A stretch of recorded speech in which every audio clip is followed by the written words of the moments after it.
Greetings everyone and welcome back to 365 Days of Prog. Today we're going to be reviewing the album Nivraym by the band Koenjihyakkei. Hi, my name's Naomi. I'm an avid progressive rock fan, but I'm a long ways from knowing all the prog albums out there. But this year, I'm gonna give it a try. This is 365 Days of Prog. So the time right now is 11:04 p.m. I am recording this video very haphazardly, as you can see from my entire attire. Yes, I am just stupid apparently. I thought that I had this video recorded already, so I went on. I recorded more videos after it without actually realizing that I didn't have it. And you know when I realized it? On the same day that I had to release this video. So yes, you're probably watching this video like an hour after I recorded it. So yeah, I'm pretty stupid. But anyway, let's continue on with some of my favorite bits from this album.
So hi everyone, how are you all doing? I'm a bit tired, but I think I'll get through it. And I just wanted to share with you this personal anecdote. You see, we have been doing this series for a really long time now, and this is episode 350 of the series. This is nothing to be trifled with. This is amazing.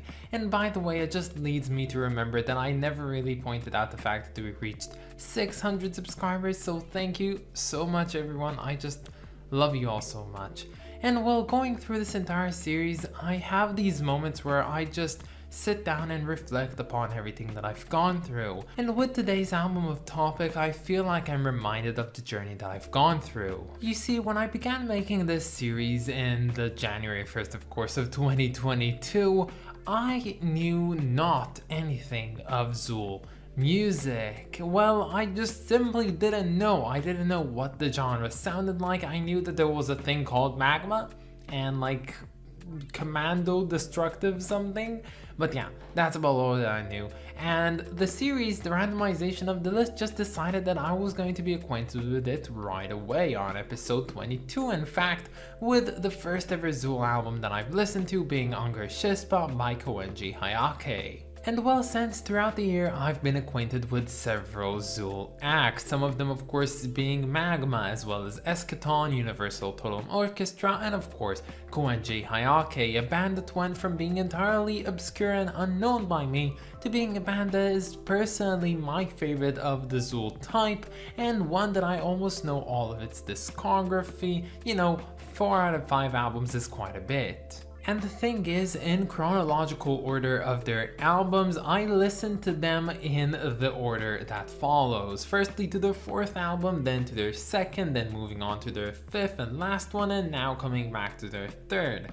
And while that might seem very discombobulated in a way, I do believe that it has been a blessing for me, because at each turn when going to listen to Koenjihyakkei, I could have never really expected what I was going to hear. It was always surprising to some extent, and it was also relieving in a way. And when thinking back about all of these albums, I have to say that each one is very unique. So you have Anger Shispa, which is very mad and all over the place, but then you have Viva Koenji, which is a very scary and downright frightening album at times, and then you have Domeviska, which is a very calculated and freshly breathing album, and then you have Nivraym, which to me, it's basically all that I just said. And well, just to get everyone up to date, today we're listening, or actually reviewing, the album Nivraym by Koenjihyakkei, released back in the year of 2001. This one shares a pretty similar lineup to the previous album by Koenjihyakkei, with the most discernible difference for now being that band leader Tetsuya Yoshida is not on keyboard duties anymore. He can focus on the vocals and drums, and they actually brought forth a dedicated keyboardist for this one. And while on their next album the band's lineup would be pretty much overhauled in many ways, many would consider this quintet of a lineup that is featured on Nivraym to be their classic lineup, the one that has managed to accumulate the most amount of knowledge and brilliance and put it up into vinyl or CD form. And funnily enough, when it comes to today's album, I think to get the fullest comprehension of what I personally thought of this one, you just have to go ahead and check out the favorite bits from the album again. You see, this album opens up with the title track, which if you might have noticed, I didn't have favorite bits from, which generally means that I wasn't really wowed by the track that much. But funnily enough, even more than that, this one is supposedly the most popular Koenjihyakkei song, at least as according to Spotify. But I don't know, I really didn't connect to it that much. I think that it's not that strong of an opening track, although I did enjoy some of the dissonance between like the melody plus vocals to the rhythm section. I don't think that there's a lot memorable about it. But then we move on to the second track on the album called Beckham Pult, and this one is just amazing. If I had the ability to make that decision, I would have totally omitted the title track from the beginning and just started the album off here because it's so freaking good, and you of course can tell it by my two favorite bits from it. And following that we have the track called Lusisogi Zom. Now we do get the repetition of the word Zom here, which I still don't know what it means in the made up language of Korean, but at least just shows some continuity. And well, this one again, two favorite bits from this one, a really good track. It is the longest on the entire album, but it's not that long to be truthful, and honestly it is just mad, it is wild, it takes things so out of hand in some extent, and I loved it to bits for it. And when listening to this song in particular, there was this one moment of sudden realization. Suddenly it dawned on me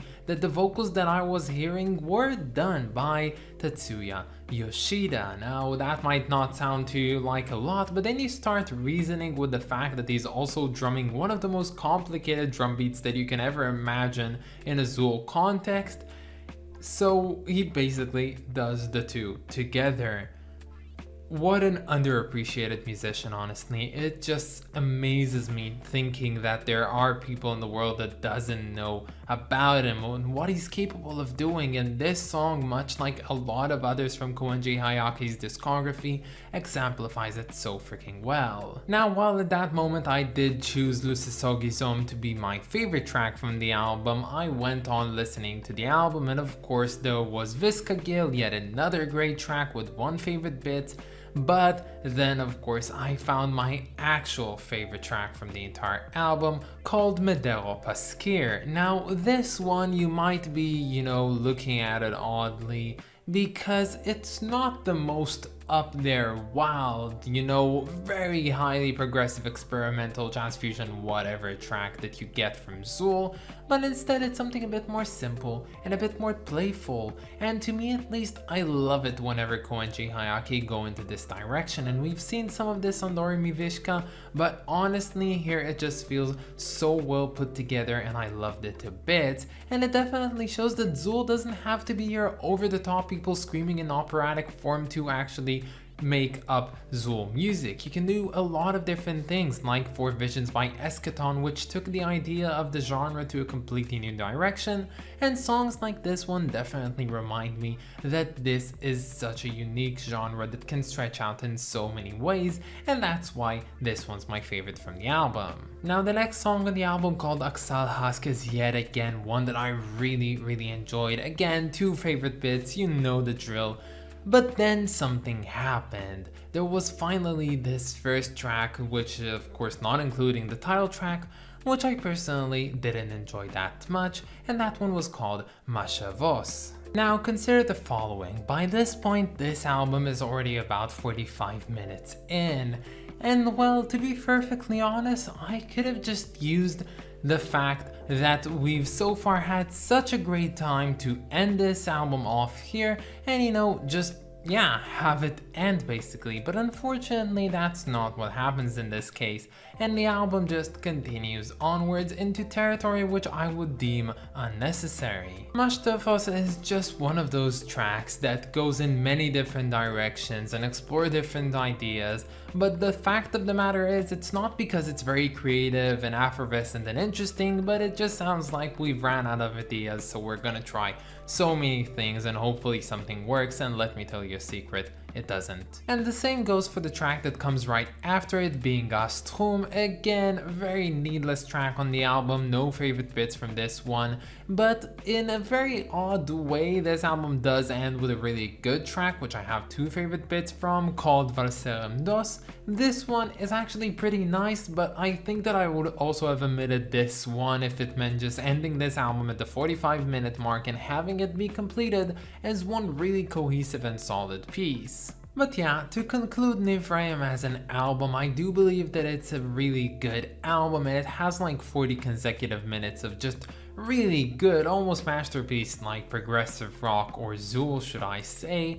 But when it comes down to it, I would have shortened this album, but because of course I can't and I have to take it as the entire package, it does shun itself away a bit from the realm of perfection in a way. But on a broader point, to sum up the entirety of Koenjihyakkei, you know, a journey, a personal journey that I started all the way back in episode 22 and I'm finishing off in episode 350, I'm just overzealous with joy, honestly.